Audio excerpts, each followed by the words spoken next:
Queridos amigos, queridas amigas, nossos cumprimentos, rogando a Deus que, por intermédio dos Espíritos bons, possam bafejar-nos com as vibrações de paz, com as blandícias da espiritualidade superior, proporcionando-nos a compreensão exata, o entendimento, o raciocínio arejado, a fim de compreendermos e entendermos as lições do Mestre.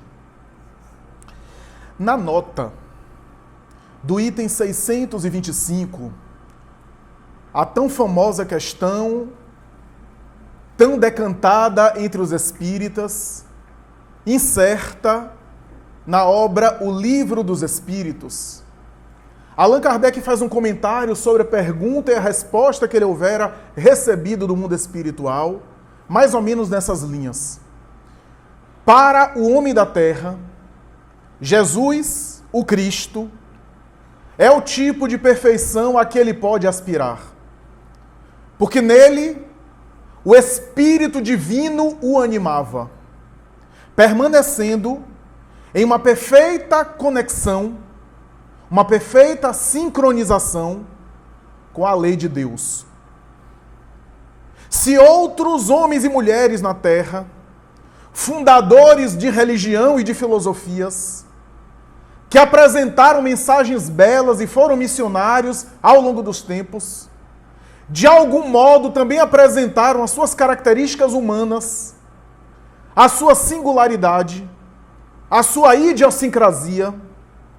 Se alguns desses missionários, escreve Allan Kardec, em algum momento vacilaram, oscilaram e misturaram a revelação divina da qual eles eram instrumentos com as paixões humanas que ainda carregavam em Jesus, e isso não acontecia. Porque havia uma predominância total do seu espírito sobre a matéria. E essa nota de Allan Kardec é talvez o esclarecimento do lúcido codificador para a pergunta e resposta tão concisa, tão sucinta, tão econômica, tão rápida que ele havia formulado. Embora a pergunta seja conhecida, vale a pena lembrar. Estamos no capítulo Lei Divina ou Natural, terceira parte do Livro dos Espíritos, o primeiro capítulo que inaugura essa parte, onde Kardec começa a examinar, digamos assim, em palavras mais atuais, a ética cósmica, a ética do universo, através daquilo que ele chamou as leis morais. E nesse primeiro capítulo, Lei Divina ou Natural, onde os próprios espíritos dizem a ele que as leis morais que ele havia de examinar é apenas um desmembramento com o objetivo didático de examinar uma lei só, porque a lei é uma só, a lei divina ou natural, mas que, se quisermos, poderíamos desmembrá-la para entendermos a sua aplicação e as suas manifestações, ora no mundo material, do corpo físico da matéria, ora no mundo moral. Allan Kardec, nesse capítulo, quando examina aqueles que são encarregados de ensinar essas leis, pergunta, nessa questão, já citada por nós, 625, qual é o tipo que Deus ofereceu ao ser humano para ser o seu guia e modelo? E os Espíritos respondem: Jesus. O Livro dos Espíritos tem 1019 perguntas. Essa é a resposta que os Espíritos dão, mais concisa. Talvez foi por isso que Allan Kardec teve a ideia de fazer um esclarecimento numa nota a respeito dessa questão. Algumas traduções têm V de Jesus, outras têm Lê de Jesus, e algumas têm só Jesus, a resposta. Jesus, portanto, é o tipo, é o biótipo, é o ser que, moralmente falando, representa o nosso futuro.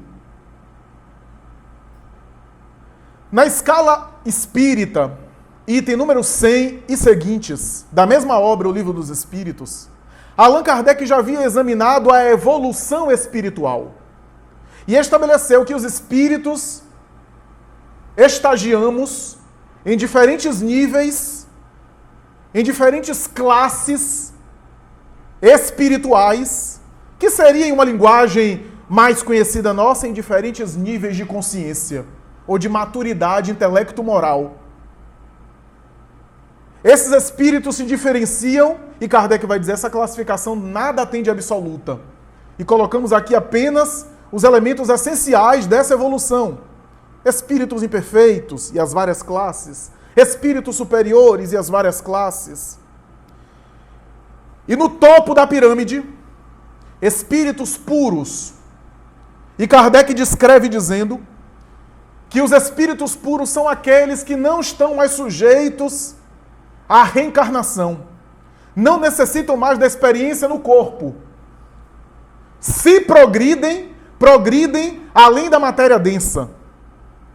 E permanecem com aquele grau de perfeição que a criatura pode alcançar. Perfeição relativa, porque perfeição absoluta é só o Criador. Mas perfeição compatível ou relativa com que a criatura pode conquistar, pode almejar. Se os espíritos superiores, diz Allan Kardec, eles predominam sobre a matéria, há uma predominância do espírito sobre a matéria, nos espíritos puros, a influência da matéria é nula. Eles alcançaram todas as virtudes passíveis de a criatura alcançar. Há um total domínio deles sobre a matéria, raramente mergulham no corpo, só em missões muito especiais. Muito presunçoso seria aquele que se achasse no domínio de entrar em comunicação com essas entidades o tempo todo, porque são espíritos muito desmaterializados e só muito raramente se manifestam. Tem os seus embaixadores, e a tradição chamou eles de anjos, serafins, querubins, e assim por diante.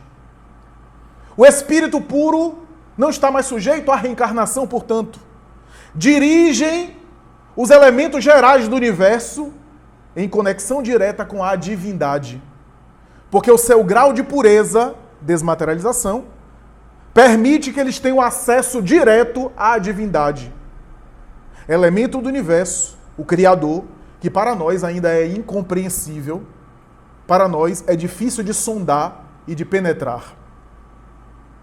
Mais tarde, no livro A Gênese, em um capítulo cujo tópico se chama Superioridade da Natureza de Jesus, Allan Kardec volta ao assunto dizendo, nele, os laços que o mantinham no corpo eram apenas aqueles laços indispensáveis perispirituais para manter o corpo físico dele em contato com seu espírito, a fim de que ele entrasse em contato com as criaturas humanas. E nesse caso, é por essa razão que, predominando e transcendendo a matéria, os fenômenos que são narrados no Evangelho denotam a sua liberdade maior em relação ao corpo físico, no qual ele não estava aprisionado como a maioria das criaturas humanas. Razão pela qual nós explicamos os fenômenos que aconteciam, diz ainda Kardec. Andar sobre as águas, visão psíquica à distância, curas as mais excepcionais e os fenômenos espantosos de materialização, de movimento de objeto, de transporte, de que ele foi portador, porque manipulava os elementos causais da matéria. E mais adiante, Allan Kardec chama Jesus, tanto em A Gênese, em O Livro dos Médiuns, e mais tarde em um texto da Revista Espírita, de o espírito puro por excelência. O espírito puro por excelência.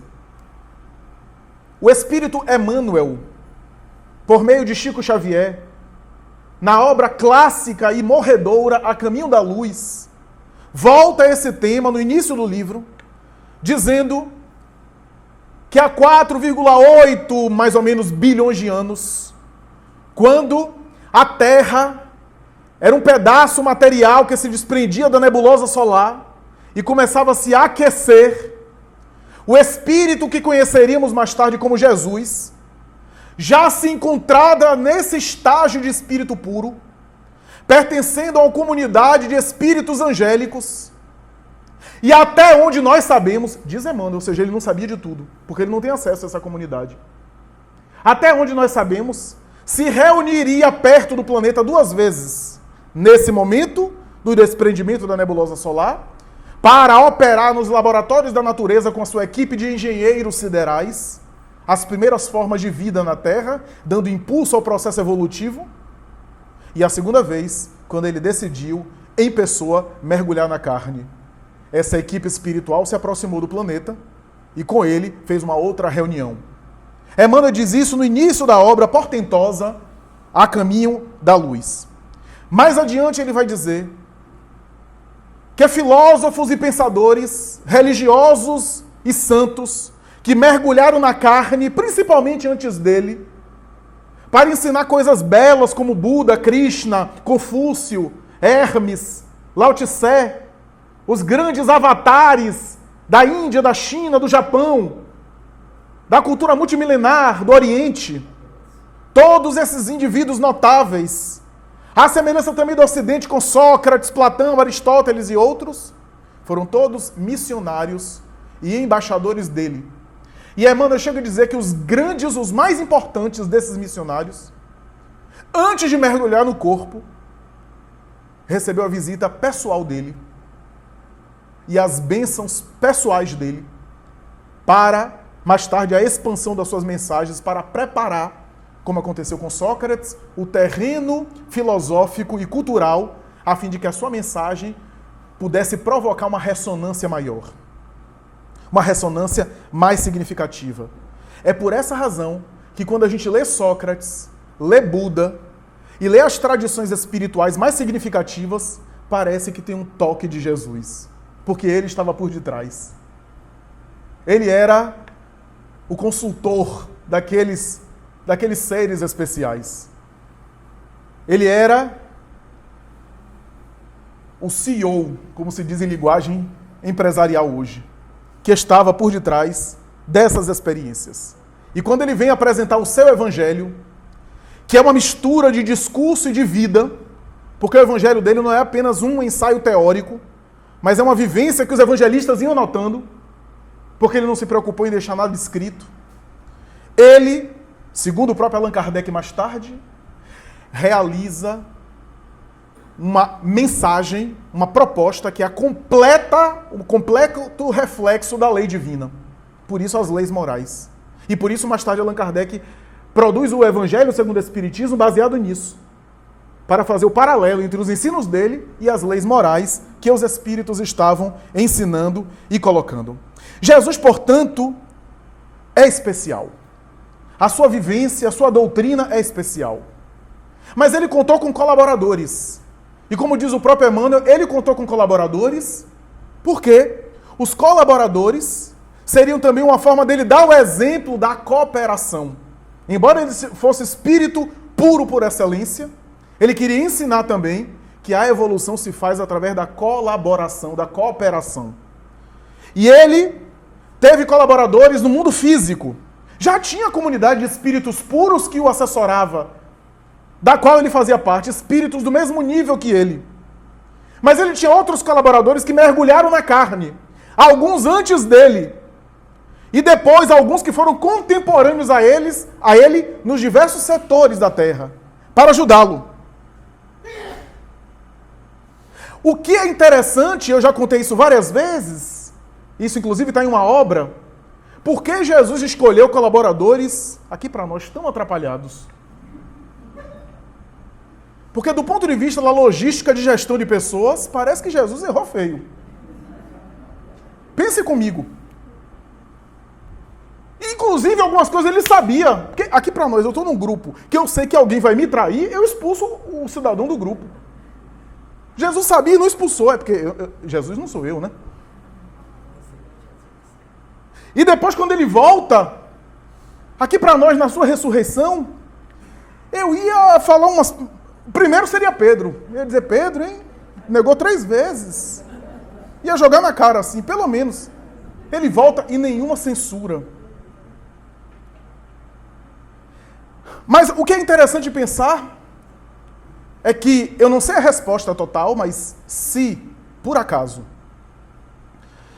os espíritos puros, companheiros dele, mergulhassem com ele, seria um movimento tão angelical e tão espiritualizado que nenhum de nós se identificaria com eles. Ficaria uma mensagem inacessível à nossa condição. Talvez seja por isso que ele procurou colaboradores para ficar com ele e ajudá-lo, que eram colaboradores dele, que já haviam despertado para a apóstolo, mas era a parte assim mais humana. Os colaboradores mais terra a terra, os mais humanos. Tanto é que ele disse isso em uma mensagem. Dentre os filhos nascidos de mulher, João Batista é o maior de todos, mas no reino dos céus é o menor. Nascido de mulher, sujeitos à reencarnação. João Batista simbolizava aquele grupo, porque João Batista foi o precursor, foi o que começou, né? Depois dos apóstolos. Dentre os filhos nascidos de mulher, quem é nascido de mulher é o espírito que é sujeito a reencarnar. João Batista é o maior de todos, mas no reino dos céus ele é o menor. Ou seja, eu tenho colaboradores que vocês nem imaginam, que não estão no mundo físico. Quando ele está com o centurião romano para curar o soldado do centurião, um homem de 100 soldados, né, centurião, que liderava o exército, o centurião diz, não, senhor, não precisa ir lá, porque eu sou um homem que manda em homens, e eu digo aos meus homens, dou uma ordem e eles me obedecem. É só você ordenar que os seus embaixadores irão lá. Jesus balança a cabeça, olha para os discípulos e diz, uma fé dessa eu não tenho visto aqui em Jerusalém. Vai, teu servo está curado. E quando ele chega, estava lá. E ele pergunta, inclusive, quase que investigador, parapsicológico, pergunta, inclusive, para saber qual foi a hora que ele se restabeleceu, que ele ficou melhor da saúde. Foi a mesma hora que ele estava conversando com Jesus. Os apóstolos de Jesus, portanto, são esse grupo, 12. Talvez para fazer referência a 12 tribos de Israel. Talvez para fazer alusão às 12 tribos básicas da cultura israelita, né? Que vem desde Moisés, aquelas 12 tribos da família, os descendentes de Jacó, os 12 tribos de Jacó, né? De Judá até Efraim, por exemplo.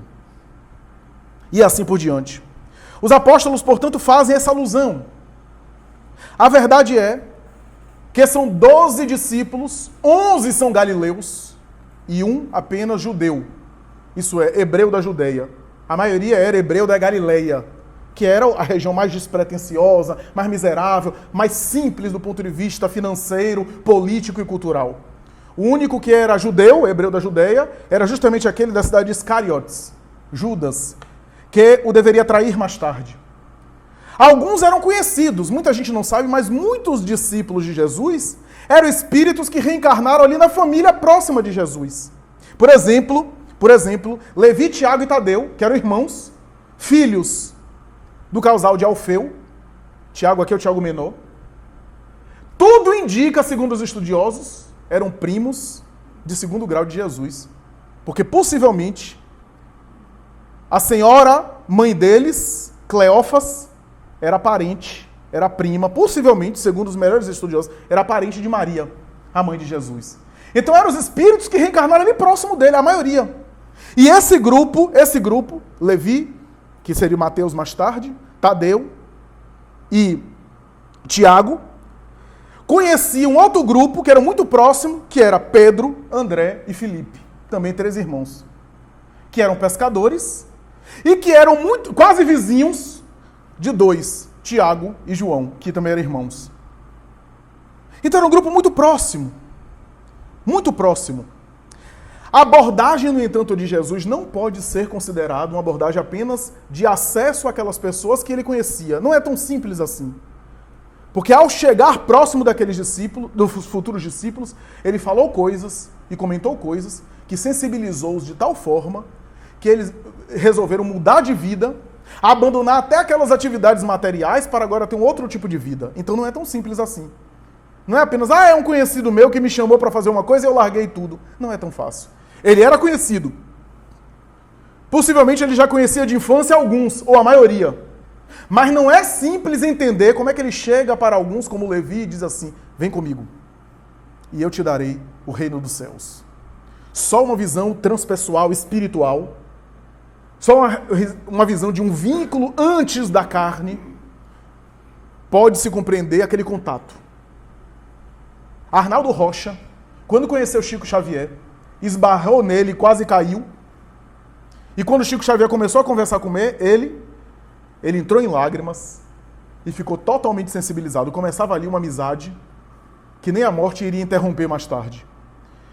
Arnaldo dizia que a presença de Chico envolvia ele numa sensação difícil de explicar, como acontecia com muitas pessoas que chegavam próximo de Chico Xavier. Agora imagine de Jesus.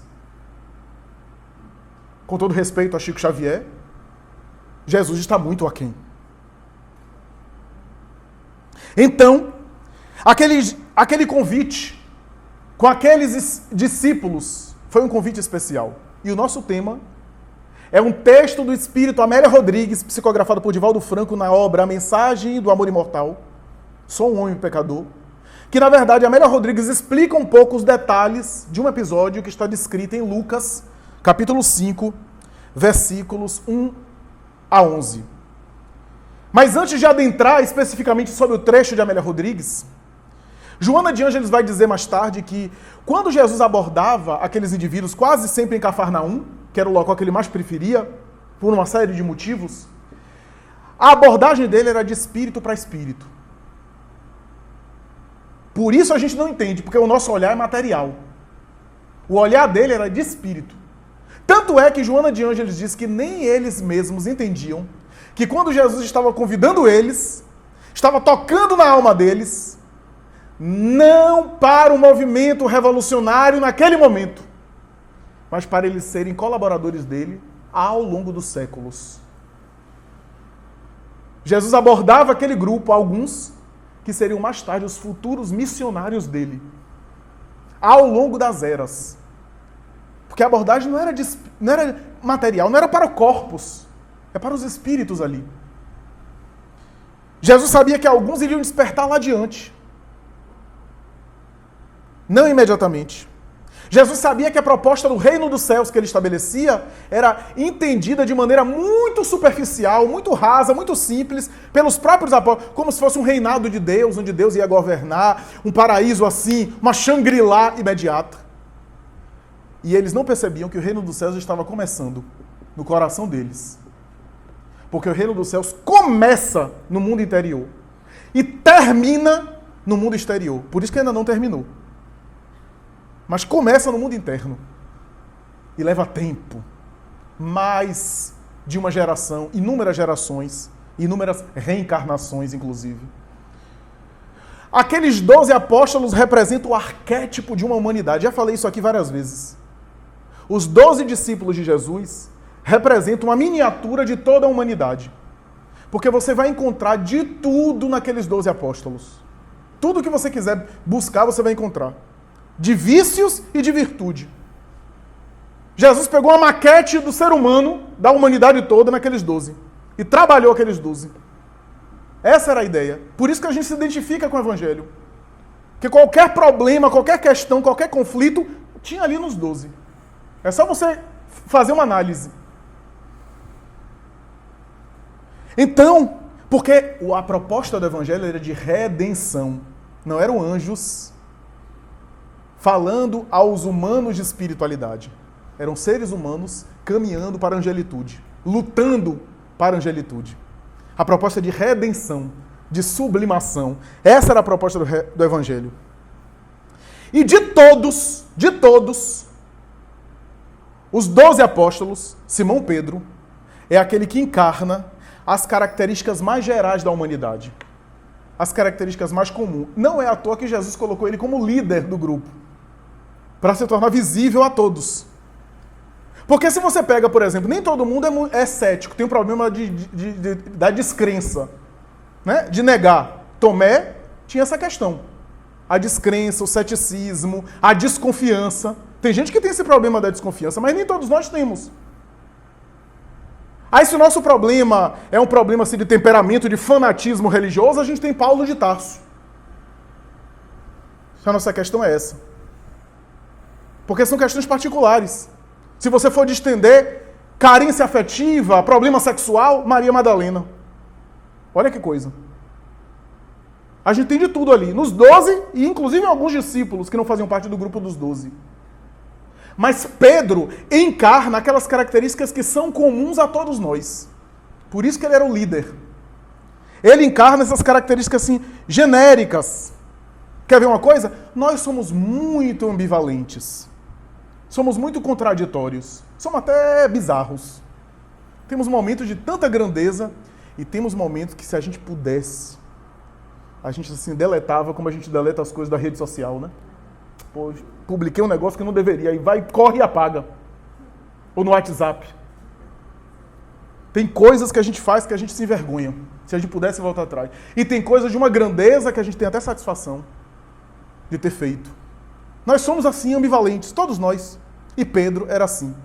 Era ambivalência em pessoa. Chegou a ficar inspirado e quando Jesus perguntou: "Que dizem vocês que eu sou?", ele disse: "Tu és o Cristo, o Messias. Bem-aventurado é Simão, filho de Jonas, porque não foi o sangue nem a carne que te revelaram isso. Foi meu Pai que está nos céus." Ou seja, não foi a carne, não foi o cérebro, não foi o raciocínio material. Pedro era médium. Sintonizou com o alto. Daqui a pouco, Jesus fala da crucificação, de que ele tinha que descer para Jerusalém, que ele tinha que ser morto. Pedro se perturba, entra numa confusão, num conflito e começa a dizer: "Não!" E o texto é interessante. "Senhor, nós", no plural, "nós não deixaremos." E Jesus diz: "Satanás, afasta-te de mim. Tu não tentes ao teu Senhor." Satanás é o símbolo do espírito ignorante. Pedro é médio, todo médio é assim. É uma antena que se sintoniza com o alto, daqui a pouco está perturbado e sintoniza lá embaixo. O médio é essa antena que está captando o tempo todo. Ora inspiração maravilhosa, ora perturbação. Oscila, que é uma beleza o médium.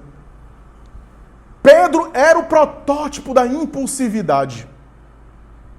Generoso, de coração. Essa é a virtude. Emocional. Não era de dissimulado. Isso é virtude. Não era dissimulado, de cálculo frio. Era sincero nas suas emoções. Essa era a virtude dele, mas ao mesmo tempo era um problema. Porque como ele não dosava, a sinceridade dele fazia ele ficar impulsivo.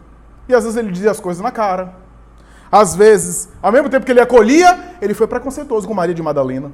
Não quis que ela se aproximasse do grupo depois da morte de Jesus. Impossível. Se ele pensasse um pouco mais, se colocasse no lugar dela, ele teria uma atitude diferente. Uma atitude de acordo com o próprio ensino do mestre, naquele momento. Exaltado. Quem não se lembra da passagem dos Gadarenos, quando os Gadarenos expulsaram Jesus da cidade? E alguém pegou uma pedra e rumou em Jesus e foi bater na cabeça dele. Ele olhou e disse: "Senhor, manda os anjos dos céus descerem com fogo de Deus e acabar com essa raça toda." Então, era assim. Era temperamental, impulsivo. E era tão emocional e impulsivo, que era sincero, Jesus sabia disso, que em alguns momentos Jesus deixava para o momento próprio corrigi-lo. Não corrigia de imediato. Porque sabia que o trabalho de iluminação é aos poucos. Por exemplo, quer ver? A tradição de Israel sempre valoriza o mais velho. Ele era mais velho do que Jesus. E aí nas ceias, não é só na última ceia não, Jesus sentava para comer, que era um ato sagrado para os judeus da época, várias vezes com ele. E Jesus sempre sentava na cabeceira e é ele que pegava o pão, fazia questão de ele partir o pão e ele servia a todos. Para Pedro aquilo era uma ofensa, porque ele era mais velho. Esse rapaz aí de 30 e poucos anos, se achando, né? Que negócio. E aí ele tentava às vezes, porque ele não sabia a princípio com quem ele estava falando. E em alguns momentos o mestre queria deixar claro que ele era o mais velho, espiritualmente. Quando houve a conversa de o que é ser filho ou não de Abraão. Filho de Abraão é uma expressão hebraica que é seguidor da lei. E quando perguntaram a Jesus, Jesus disse: "E antes que Abraão fosse, eu já o era." Aquilo deve ter escandalizado, né? Eu sou mais velho espiritualmente que Abraão. O maior patriarca da raça. Então, ele em alguns momentos queria assim puxar a orelha de Jesus, colocar Jesus no lugar, porque Jesus de repente era impulsivo demais, não estava ouvindo os conselhos dele. Amava o mestre, à sua maneira. Então, em alguns momentos ele queria, chamar a atenção dele. Dizer que Jesus não está certo, não. Na última ceia, quem não se recorda, Jesus levanta-se, amarra o seu manto na cintura, deixando, portanto, o tórax nu. Quem amarra, na época, o manto na cintura, era um ritual que os escravos faziam. Aquilo escandalizou Pedro, porque ele conhecia a cultura. E aí ele começou a lavar os pés. dos apóstolos, na última ceia. Pedro ficou escandalizado. E disse, Senhor, deles você pode lavar, mas a mim tu não lavarás os pés. Era emocional. Ele não se dava conta que ele tinha também um orgulho, né? No fundo, assim, eu sou melhor do que os outros. Eu sou um discípulo melhor do que os demais. E Jesus disse, se eu não te lavar os pés, tu não tens nada comigo. Ele, então, Senhor, me lava todo.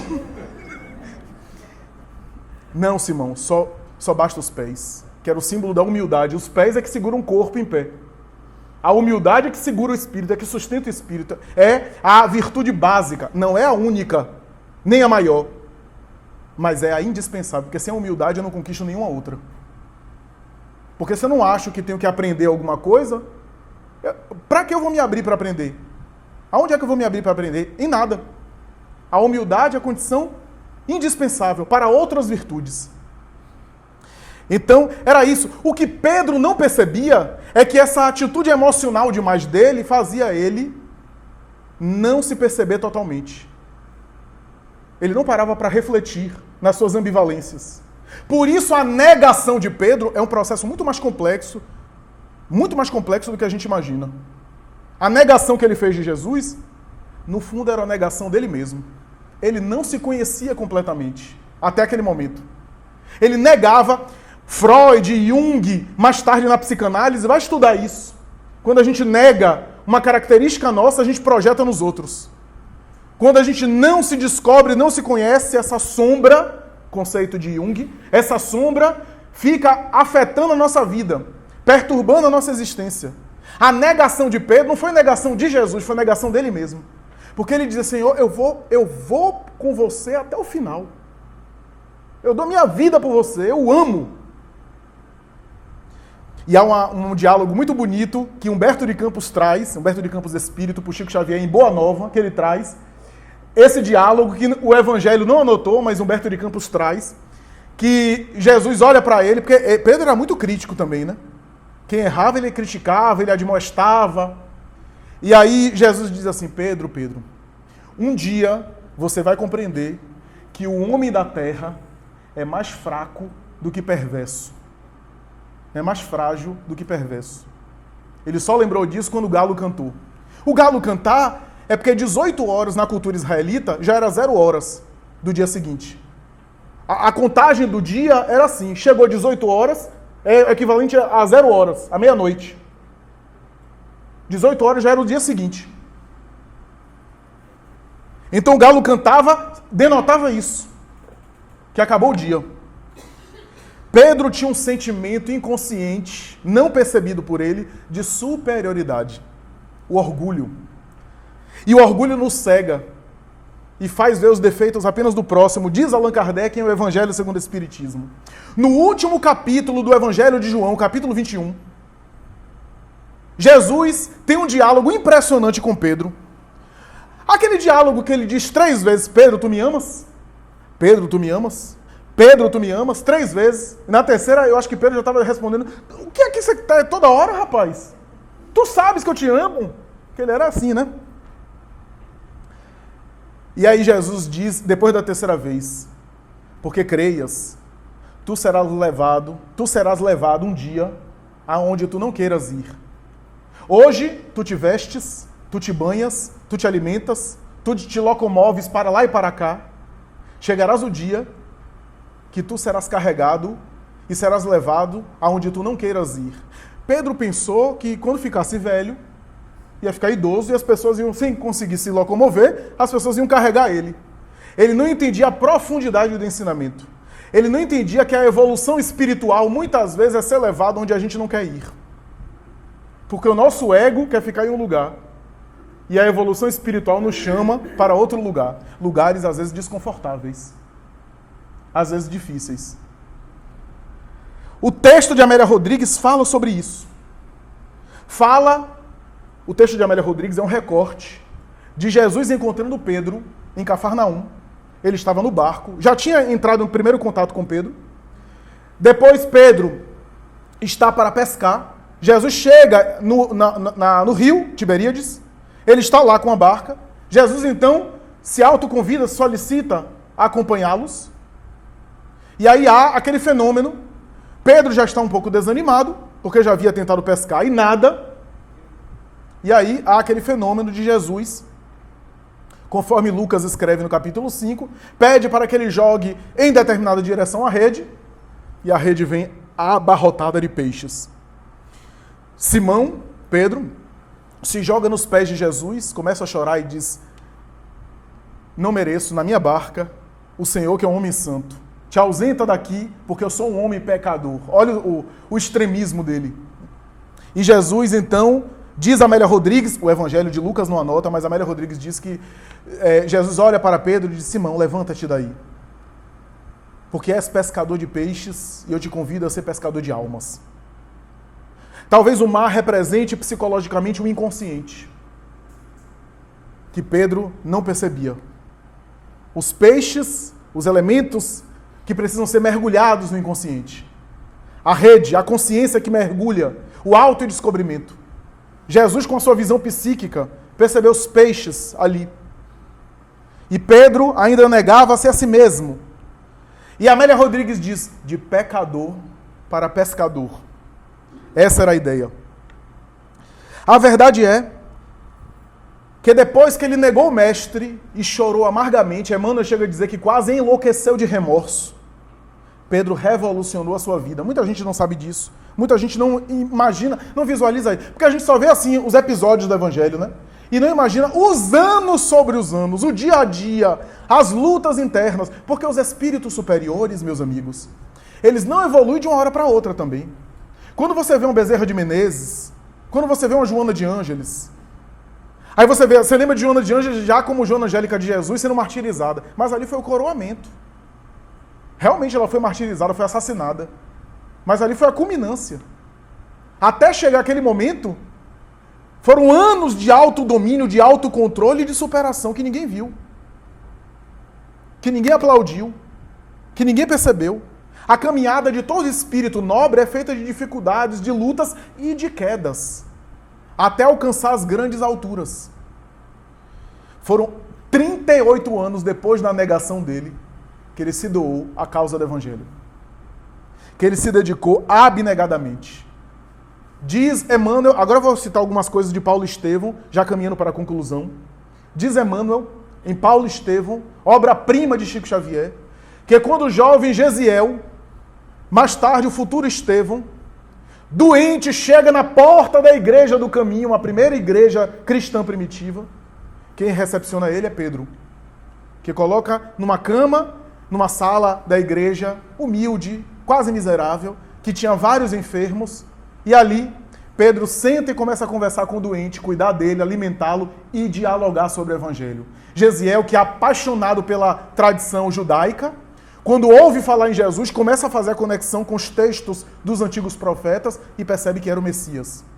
Depois que se recupera de saúde, se torna o grande pregador, o pregador que incendiou Jerusalém, de perturbação no bom sentido, né? Chamou a atenção pela sua palavra inspirada, a ponto de gerar a fúria de Saulo de Tarso, que mais tarde foi até a igreja do caminho, doutor da lei, intelectual, que não conseguiu vencê-lo nos argumentos, e Saulo de Tarso mais tarde decide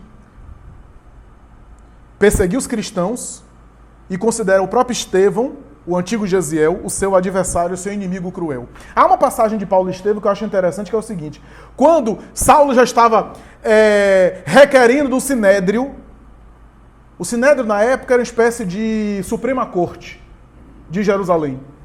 Era a alta instituição do judiciário da época. Vamos tentar entender assim. Quando ele requereu ao Sinédrio a pena de morte para Estevão, porque na sua concepção Estevão estava distorcendo Moisés e o judaísmo, Saulo, como era muito temperamental, pediu assim, uma pena de morte para eles e a pena de morte para todos. Só que ele não tinha argumento para o resto. E aí houve contradições, houve contrapontos. Gamaliel, que era o seu mestre, o seu orientador, chamou ele em particular em uma conversa belíssima, disse: Saulo, eu sei que você tem motivos jurídicos para incriminar Estevão, mas eu quero lhe pedir fique longe daquele senhor chamado Simão Pedro. Fique longe. Saulo, eu simpatizo com esse movimento. Veja bem, eu sou judeu, não sou cristão, mas eu acho esses homens inofensivos, bondosos, e até fazem a caridade pública atendendo a miséria aqui de Jerusalém. Saulo, eu quero lhe chamar a atenção para uma coisa. Se esses homens estão trabalhando em nome de Deus, a gente está indo contra eles e contra Deus. E se eles estão contra Deus, o próprio Deus vai saber organizar as coisas e esse movimento vai se dissipar. Cuidado, para você não estar indo de contra Deus, de acordo com as suas verdades e em nome de Deus. Eu quero lhe pedir, fique afastado de Simão Pedro. Eu vou lhe contar uma história. Eu tenho um amigo de infância, disse ele, Amônio. Amônio, você já deve ter ouvido falar, ele pertenceu ao Sinédrio. Era uma pessoa de posses, uma pessoa famosa. Amônio contraiu uma doença. Ficou com lepra. Lepra era uma expressão que usava para qualquer tipo de doença dermatológica, não necessariamente o mal de Hansen. Ficou com lepra. Você sabe que a nossa lei é muito rigorosa em relação à lepra. Amônio foi afastado do Sinédrio, afastado da família, você sabe como são as coisas. A família, a mulher e os filhos ficaram com todo o seu patrimônio. Ele foi jogado num vale dos leprosos, dos imundos, e foi recolhido por Simão Pedro. Foi tratado lá, foi cuidado com todo carinho e se restabeleceu. Eu mesmo fui visitá-lo na igreja do caminho e encontrei Amônio. Todos os amigos abandonaram ele. E ele encontrou a generosidade daquele homem. Eu vi um homem que parecia mais um velhinho, um profeta antigo velhinho, atendendo ele com todo o desvelo e dedicação. Saulo de Tarso ficou impressionado com a narrativa. Mais tarde, quando Estevão morre, e ele resolve fazer uma perseguição ainda mais cruel, ele decide fechar a igreja do caminho e prender todos, inclusive Pedro. Ele chega a encarcerar Pedro, João, Tiago. E quando está encarcerando, uma multidão de pessoas vai lá no Sinédrio chamar ele. E quando ele vê aquela população de miseráveis, aleijados, idosos, alguns com cajado na mão, alguns com cajado na cintura, uns com muleta, e queriam usar a muleta de improviso como arma. E aí a multidão, daquela multidão miserável, diz assim, nós queremos pedir para você para soltar Simão Pedro, porque nós não temos nada, não temos apoio de ninguém. Ele é o nosso pai espiritual. Ele foi a nossa salvação, o nosso auxílio. E nós não temos nada a perder. Se você deixá-lo preso injustamente, nós vamos fazer um tumulto aqui e vai ter sangue. Saulo de Tarso ficou impressionado e resolveu libertar Simão Pedro. Mais tarde, já como Paulo, pregando o cristianismo arrependido, tem um momento que temperamental, porque Paulo era um negócio assim temperamental, né? Devia ser insuportável aqui para nós. E aí ele quis, assim, entrar nas sinagogas, entrou em uma, quase foi morto de pontapés. Aí entrou em outra, pegaram pedra e começaram a apedrejar ele. E ele ainda estava com temperamento, ainda não tinha se autodominado, ele quase caía na mão também. Ia para briga física. Aí Pedro chamou ele e disse, olha, você é mais culto que eu sou pescador. Você é mais inteligente, mas me permita lhe dar um conselho. Tenha cuidado. Tenha cuidado. Sabe por quê? O erro que você está incorrendo, eu vi Judas cair. Você quer tomar o evangelho todo nas suas mãos e querer chamar todo mundo para você. Mas a nossa tarefa, Paulo, não é chamar as pessoas para converter as pessoas e atrair as pessoas para você. É encaminhar o evangelho para elas. Você não está preparado ainda para essa tarefa. E foi aí que ele foi se refugiar no deserto para meditar e para primeiro se trabalhar interiormente. Mais tarde, já como grande pregador, ele volta à igreja de Jerusalém, passa em Antioquia e acontece um dos momentos mais importantes da história do cristianismo primitivo. Houve uma diferença de opinião, nós não temos tempo para explicar aqui, mas houve uma diferença de opinião entre Paulo e Tiago em relação a um item do cristianismo, da evangelização. E aí houve uma alteração e Paulo, como era assim muito agreste, dizia as coisas assim na lata. Pedro estava sentado assim na cabeceira da mesa, e aquela confusão, as pessoas se dividindo. Paulo se levantou e disse assim, exijo que Simão Pedro se manifeste. Porque ele está tendo uma omissão quase criminosa. Ele está vendo aqui a diferença de opinião e a palavra dele pode cessar o problema. Porque a palavra dele tem autoridade indescritível. O que ele falar, as pessoas vão acatar. E ele está tendo um silêncio omisso, indiferente. Barnabé, que amava Pedro, começa a chorar. João também fica indignado com aquilo. Alguém começa a dizer, como é que você ousa falar assim a Simão Pedro? Ele é referência de todos nós. Conviveu com o mestre próximo. Começa a falar. E Paulo, com aquele jeito dele, diz assim, nós temos o direito de falar a verdade. E eu quero que ele se manifeste. Sabe por quê? Porque cuidar de doentes aqui na Igreja do Caminho é muito bom. Olha a visão visionária de Paulo. Cuidar dos doentes aqui da Igreja do Caminho é muito bom. Mas se a gente ficar só cuidando de doentes, o Evangelho vai morrer. E eu quero que ele se manifeste, porque eu quero levar o Evangelho para outras regiões e outros povos. Tiago não queria só que os judeus fossem evangelizados. Essa era a diferença. E houve uma cisão difícil. Emmanuel disse assim, aquele momento era um momento em que a igreja primitiva cristã poderia se romper. Era um momento clímax. Pedro deixava cair lágrima dos olhos. E a briga continuava. Ele fechou os olhos e teve uma visão psíquica. O mundo espiritual colocou um símbolo na sua visão, colocou a cruz. E ele entendeu que precisava se crucificar ali, se humilhar. Levantou-se, se ajoelha diante de Paulo e disse, todos sabem que eu neguei e que nos momentos mais importantes eu fracassei. Não quero fracassar de novo. Acredito que haja uma razão e que o irmão Paulo tem razão e tem motivações para falar o que ele está falando. De alguma sorte ele está certo. Mas quem sou eu para opinar? Quem sou eu que fraquejei? E todos sabem que fraquejei no momento mais importante. Aquela atitude humilde deixou todo mundo assim, sem saber o que fazer. Ficou um silêncio. E aí ele se levantou, pegou o evangelho e disse assim, e nessa reunião de hoje, nós iremos ler o capítulo tal. Irmão Paulo, por favor, leia e faça o comentário da noite. Paulo, que era muito duro, nem soube o que fazer. E ali houve uma espécie de apaziguamento dos ânimos e a igreja cristã primitiva não se rompeu. Pedro, portanto, é esse símbolo. O texto de Amélia Rodrigues fala desse despertar, de pecador, símbolo para pescador. E Amélia Rodrigues acaba o texto dizendo assim, até hoje, a Cafarnaum atual, que é o mundo inteiro, ainda espera outros pescadores de almas.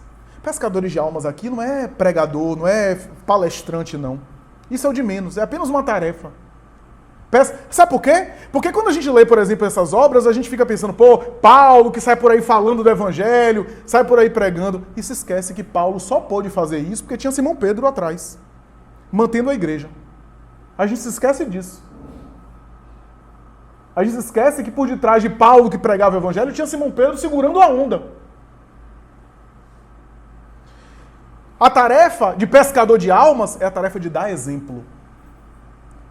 É a tarefa de ser espiritualmente diferente. É a tarefa de se portar diferente. Para concluir nosso comentário, repito uma história muito conhecida que está narrada em Antologia Mediúnica do Natal, do Espírito Humberto de Campos, que fala dos momentos finais da vida do apóstolo no corpo. Diz Humberto de Campos Espírito que depois de anos, Pedro está saindo da cidade de Roma, quando começam as perseguições do Império Romano sobre os cristãos. Ele está saindo, ele tem uma visão psíquica de Jesus. Essa visão é muito conhecida. Jesus aparece a ele, ele vai correndo para abraçá-lo, Jesus vai ao seu encontro e passa por ele. Passa por ele e continua andando. Ele volta e diz, Senhor, aonde vais? Aonde vou, Simão? Vou ficar com aqueles que me amam. Morrer com aqueles que estão morrendo em Roma. Ele percebeu e resolveu não abandonar, ficar em Roma, apoiar as pessoas, auxiliá-las, até que, em um culto cristão, ele é preso e é levado para o martírio. Diz Humberto de Campos com detalhes o que aconteceu. Muitos sabem, Giovanni Papini, o teólogo italiano católico, já havia declarado isso, outros autores da teologia também falam, que Pedro foi crucificado de cabeça para baixo. Que no momento final, ele pediu para ser crucificado de cabeça para baixo, a fim de que o momento da crucificação do Cristo não fosse banalizado. Essa era a ideia. para que a crucificação do Cristo ficasse como sendo um momento especial, né? Como sendo uma referência, e não fosse banalizado. Só que, ao ser colocado de cabeça para baixo, o indivíduo morria de hemorragia. Jesus teve a morte acelerada porque o corpo dele, o peso do corpo, esmagava os pulmões. Por isso que ele não falou quase nada. E mais tarde a lança do soldado, que penetrou-lhe as carnes. A morte de Pedro foi mais dolorosa. E Humberto de Campos diz que ele entrou no torpor. Uma melancólica saudade de Jesus tomou conta dele e ele começou a lembrar das cenas mais importantes da vida. Nem ouvia os soldados que xingavam ele, uns açoitavam. Ele parecia estar distante e não morria. Já estava no entardecer, quase anoitecer, até que o soldado Aniceto, pega uma pedra bruta grande, raciocina e não treme, não hesita em dar o golpe final. E quando ele lança a pedra, que bate na cabeça do apóstolo com toda a força, o sangue começa a esguichar. E em alguns minutos, Pedro se vê liberado do corpo físico, fora do corpo físico. Olha os restos mortais e desperta na espiritualidade. É levado para uma região linda do mundo espiritual. O próprio Jesus o recepciona. Ele passa semanas se refazendo psiquicamente da libertação do corpo. Semanas. Até que um momento, Jesus olha para ele e diz: agora eu tenho que me despedir. E aí o abraça e segue. E novamente: Senhor, aonde vais?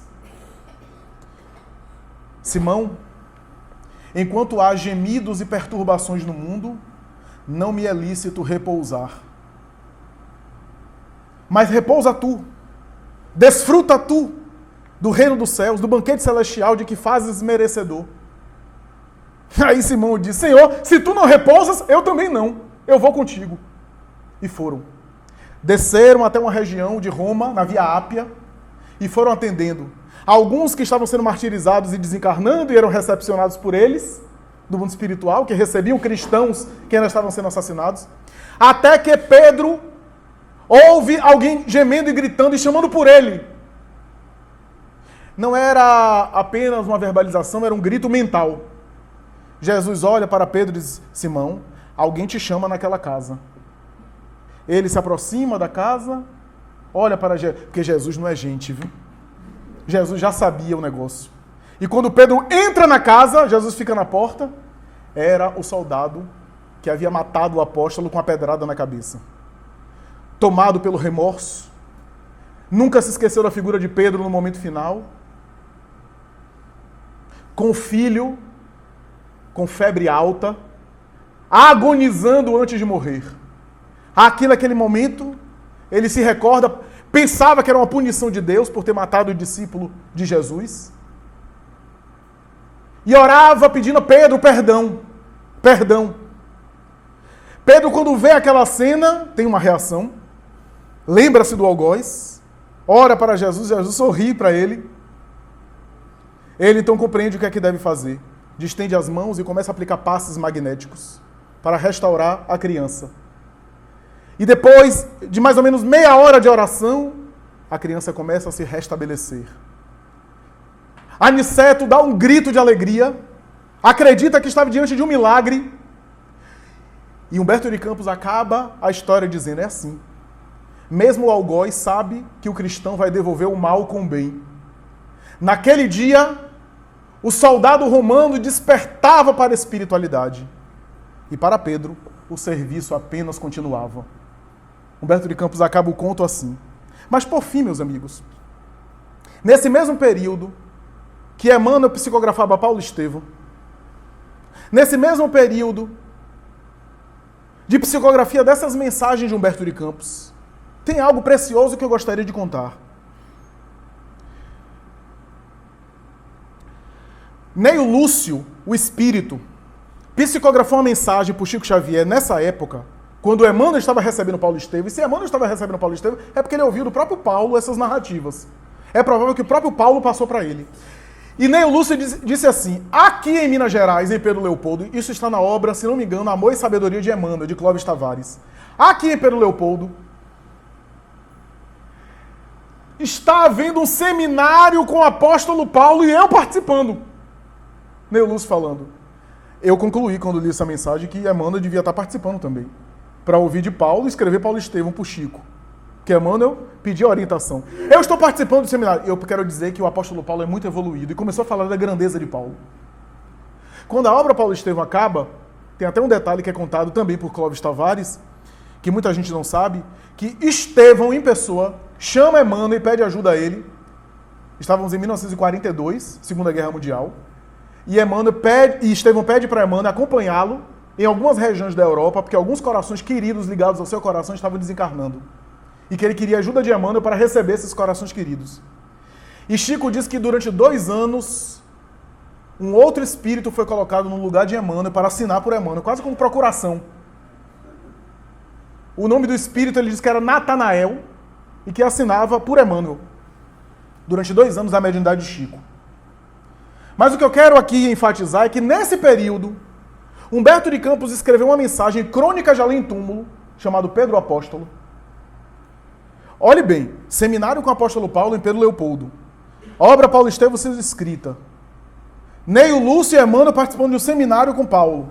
E aí, Humberto de Campos escreve uma mensagem que diz que ele está passando pela Praça Raul Soares, em Minas Gerais. Praça Raul Soares, em Belo Horizonte. Ele está passando por essa praça e de repente ele vê um senhor assim, trajado com aquela túnica antiga, a barba longa até o peito, cabelo grisalho. Ele se aproxima e diz, meu Deus, um judeu em Minas Gerais? Por favor, o senhor é judeu? Sim, sou judeu. Nossa, um judeu em Minas Gerais? Nunca vi isso. Desencarnado, mas judeu. Sim, sim. Estou aqui em passagem. Não pertenço aqui, mas estou aqui de passagem. Vendo algumas obras. Ele diz, como é teu nome? Simão Pedro. Simão Pedro? Sim. O apóstolo? Sim, senhor. Peraí, como é que é? Você é o apóstolo de Jesus? Sim, estou passando por aqui. E aí, o que você está fazendo por aqui? Estou olhando e observando a obra do Evangelho aqui no Brasil, que está sob a liderança de Ismael. Ismael é o guia espiritual do Brasil. E ele diz uma coisa importante, diz Ismael, filho de Abraão, com Agar. Então aquele Ismael que é citado na Bíblia, filho de Abraão e Agar, é o Ismael que é o guia espiritual do Brasil hoje. E Humberto de Campos fica surpreso. E aí faz uma série de perguntas, mas eu quero acabar dizendo o seguinte. Tem um momento que Humberto de Campos pergunta assim para Pedro. Escuta, aquela briga que teve entre você e Paulo, como é que é? Como é que ficou isso no mundo espiritual? É uma pergunta que também, se eu tivesse no lugar de Humberto de Campos, eu ia fazer aqui para nós. Era uma curiosidade que eu queria ter.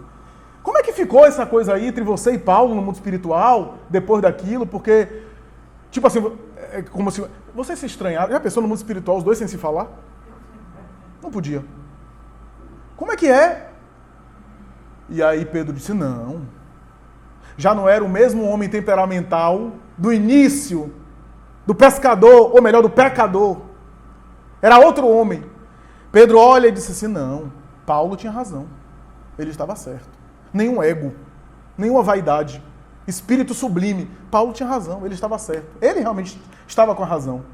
E aqui, essas questões são olhadas de uma outra forma, de um outro ponto de vista, de uma outra colocação, de um outro sentimento. Então, meus amigos, pensemos sobre essas mensagens. Pensemos que a vida de Pedro foi um constante fortalecimento para o testemunho. Aproveitemos, portanto, as horas que passa no exercício do bem, da tolerância, da caridade, do amor, da compaixão, que isso é musculação para a alma. Porque não sabemos a hora que seremos testados. Não sabemos a hora que seremos convocados a um grande testemunho. Não mais o testemunho do martírio dos cristãos, mas quantos de nós não passa por desafios? E às vezes reagimos muito mal na hora do desafio. Falamos muito em perdão e paciência, mas na hora do desafio a gente reage totalmente diferente. Numa negação. numa negação de si mesmo, simbolizada na negação de Pedro. Portanto, aproveitemos para crescer espiritualmente em cada pequena oportunidade. Porque mundo de provas e expiações, uma hora seremos chamados. É um desafio na família, é um desafio na área de saúde, é um desafio financeiro, econômico, é um problema de relacionamento, é um problema moral, é uma calúnia, é uma bofetada que a gente recebe no dia a dia, uma traição, uma crítica, para sabermos responder bem, para permanecermos em paz. Porque não tenhamos dúvidas, um dia seremos levados aonde nós não queremos ir. Muito obrigado, muita paz.